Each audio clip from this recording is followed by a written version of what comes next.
pinball rank, it changes every once in a while, but right now it's 61st in the world.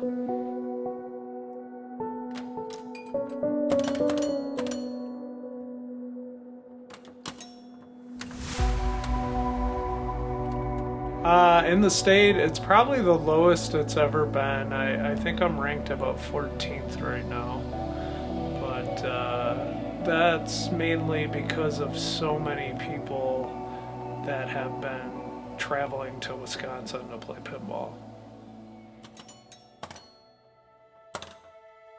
I do pinball competitions, one, because it's fun, and two, because I don't know, there's something about competitions. When I was a kid, I always enjoyed playing like baseball and basketball competitions, games, and it gives me a similar feeling to that. I just like competing. When I first started, I was always afraid to touch the machine.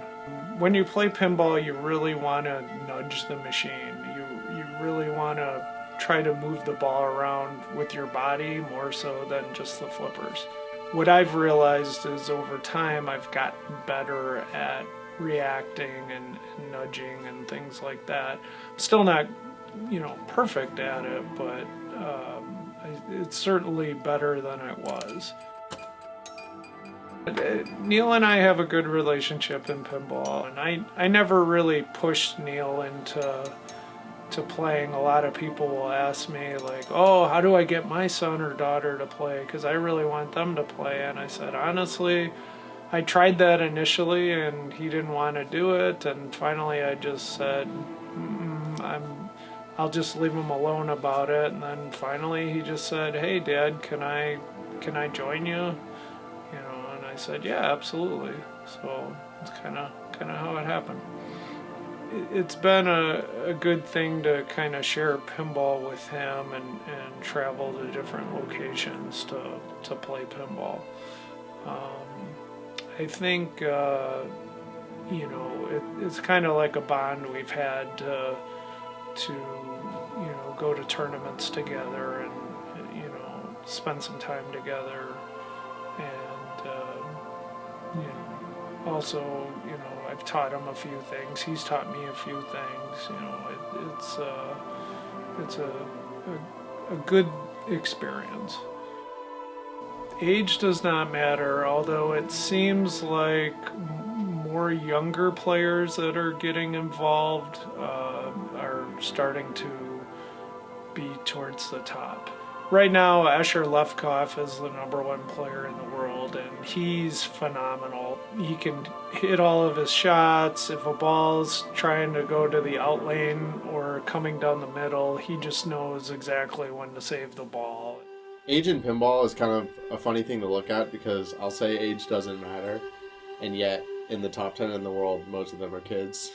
There's no genetics in pinball. It's just how much time you're willing to, try.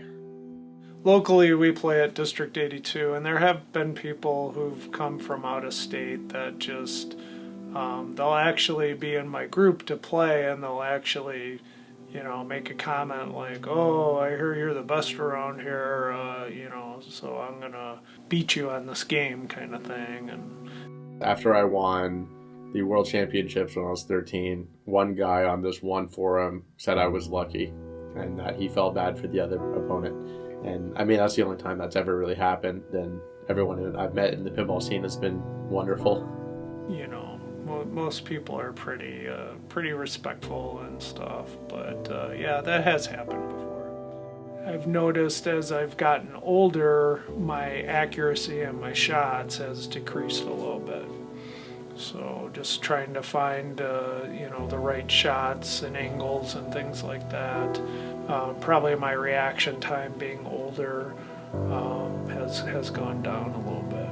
I'm getting older, so I'm not sure how much more I'll travel in the future, and I stream a lot of pinball tournaments, so it might lead me into doing more of that without actually playing.